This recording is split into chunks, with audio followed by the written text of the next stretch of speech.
네, 글로벌 이슈 통해서 오늘장 투자 포인트 잡아보겠습니다. 미국 주식 보고 한국 주식 사자 시간입니다. 자, 오늘도 생생한 글로벌 이슈들 전해드릴 텐데요. 한국투자증권 이영업부 김건진 차장과 함께합니다. 어서 오세요. 네, 안녕하십니까? 네, 오늘도 먼저 글로벌 이슈 자세하게 살펴보고 이야기 나눠보겠습니다. 첫 번째 주제부터 보여주시죠. 네, 어떤 주제일까요? 오늘 이제 중국 대미 관세 인하, 우리 시장 영향은? 이라는 주제에 대해서 이야기 나눠보겠습니다. 어제 이 소식이 전해지고 아시아 증시를 시작으로 오늘 뉴욕 증시까지 계속해서 영향을 받고 있습니다. 우리 시장 오늘장에서도 좀 영향이 있을까요? 우선은 어제 좀 선반영된 이런 기분이 좀 더 상당히 크다라는 이야기를 먼저 드려야 될 것 같습니다. 네. 실제적으로 어제 우리나라 시장이 그렇게 급격하게 올라왔던 이유, 가장 큰 이유가 어떻게 보면 신종 코로나 바이러스보다는 방금 이야기해 주셨던 바로 중국 쪽에서의 이런 무역 이슈에 대한 이런 이슈를 계속해서 잘 가져가고 있다라는 겁니다. 사실은 좀 걱정이 됐었거든요. 중국 상황이 워낙 지금 현재 좀 안 좋은 상황으로 치닫다 보니까 이거 안 하는 거 아니야? 좀 미뤄지는 거 아니야? 라는 이런 걱정이 조금씩 피어오르고 있었을 때 완전히 아니야 우리 한다라고 얘기가 바로 나타났다라고 이야기를 해드릴 수 있을 것 같고요. 이것은 전 세계에 어떻게 보면 안전자산 쪽에서 이런 위험자산으로의 이동을 어떻게 보면 안내를 해줄 수 있는 것이었다라는 거 안내를 해드릴 수 있을 것 같고요. 실제 오늘 우리나라 시장에 좀 영향을 미치는 건 뭐다? 결국은 미국 쪽에서 이런 경제 지표들 나오는 거, 실업 청구 건수가 지금 계속해서 최저가 나오고 있다는 것은 그만큼 고용이 잘 되고 있다는 것을 안내를 해드리고 있는 것 같고요. 주요 기업 실적 발표하는 것처럼 실제 우리나라에도 다들 긍정적인 이런 실적이 계속해서 나타날 수가 있지 않나라는 이런 긍정적인 모습이 나타날 수 있을 것 같습니다. 추가적인 이런 상승폭이 오늘도 있을 것 같고요. 오늘도 상승 기대 쪽으로 여러분들이 기대를 해봐도 될 것 같다라는 얘기를 드리겠습니다. 네, 글로벌 시장 전반적으로 코로나 이슈도 계속 좀 잠잠해지는 분위기고 또 이제 이런 호재성 소식까지 전해지면서 위험자산 투자 심리 계속해서 개선돼 가고 있는 모습입니다. 이런 만큼 우리 시장에서는 시총 상위주 좀 관심을 가져보자라고 이야기를 해주셨습니다. 자, 지금부터는 또 이제 기업 실적 이슈로 좀 넘어가 보도록 하겠습니다. 오늘 많은 기업들이 실적을 발표했는데요. 먼저 이제 트위터가 실적을 발표했습니다. 오늘 또 트위터에 대한 주제로 이야기 나눠볼 텐데요. 자, 트위터 역대급 실적을 기록했습니다. 이에 따른 플랫폼 산업 전망에 대해서 이야기 나눠보겠습니다. 자, 트위터 4분기 매출이 10억 달러를 돌파했다 이런 소식들 전해졌고요. 또 역대급 실적으로 이제 또 최대 신규 이용자 확보가 가능해졌다라는 소식 전해졌습니다. 이런 만큼 또 트위터 작년에는 또 페이스북과 같이 조금은 조정세를 받던 또 트위터였지 않습니까? 이번 분기에서 크게 좀 실적이 개선된 모습인데요. 우리 시장 좀 어떤 종목에 또 주력을 해봐야 될까요? 네, 맞습니다. 여러분들 트위터가 사실은 조금 고점을 친 게 아니냐라는 이런 느낌이 작년에 상당히 많았었습니다. 네. 그렇지만 이번 실적이 다시 한번 아니야 우리 다시 한번 성장할 수 있어라는 이런 이야기를 해주고 있는 것 같습니다. 우리나라 시장 지금 현재 어떤 대부분 나오고 있습니다. 바로 이 카카오에 대한 이런 영역 확대가 계속해서 카카오를 통해서 움직여주고 있다라는 얘기를 해드릴 수 있을 것 같고요. 정말 카카오는 우리나라를 가지고 정말 많은 산업에 어떻게 보면 발을 걸치고 있으면서 정말 이 플랫폼이라는 게 처음에는 우리가 카톡만 할 때는 야 이게 어떻게 별로 돈이 될까? 이게 다 무료로 쓸 수 있는데 이게 무슨 돈이야? 라고 얘기를 많이 했던 게 사실입니다. 그런데 정말 파생되는 게 모든 게 다 돈이었다라는 것을 다시 한번 보여주고 있는 것 같고요. 카카오에 대한 흐름은 올해, 내년, 내후년에도 점점 더 좋아진다.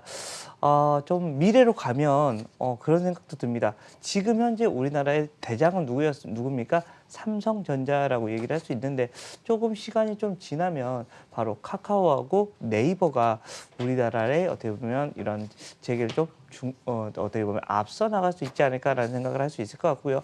네이버 같은 경우도 마찬가지입니다. 라인이라는 이런 큰 이런 플랫폼을 가지고 있다는 거 안내를 해드릴 수 있을 것 같고요.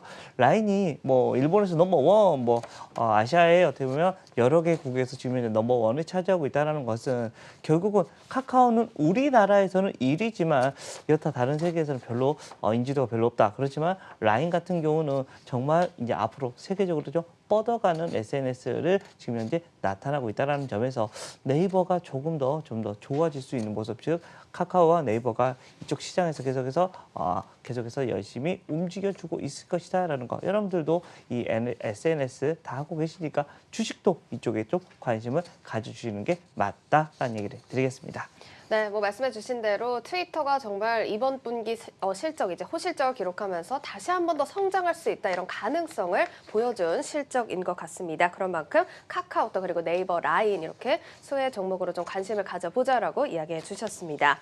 자, 그리고 장 마감 후에 발표된 기업들 실적도 살펴보겠습니다. 먼저 우버인데요.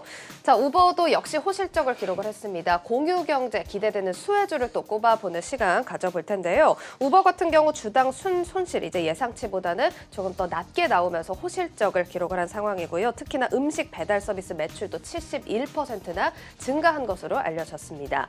우버 뭐 우리나라에서도 이슈가 많은 기업인데요. 우버 사실 뭐 공유 경제를 시작으로 지금 이제 유통 또 그리고 이런 부분까지 기술을 확장해 나가고 있습니다. 우버 이제 우리 산업에는 또 어떻게 적용이 될까요? 네, 어떻게 보면 공유 경제 딱 하면 떠오르는 회사들 바로 앞에서 잠깐 얘기 드렸던 카카오도 있습니다. 그리고 어떻게 보면 SK 네트워크스를 뭐 여기에 대표적인 주자라고 얘기를 해드리겠고요. 우버 하면 사실은 좀 자율주행 쪽으로 여러분들 좀 많이 엮여져서 얘기가 나온다라는 거 안내를 해드릴 수 있을 것 같습니다. 거기에 관련된 주식들 뭐 R3 시스템이나 뭐 모바일 어플라이언스 같은 이런 종목들이 거기에 대표적인 이런 주자다라고 생각을 하시면 될 것 같고요.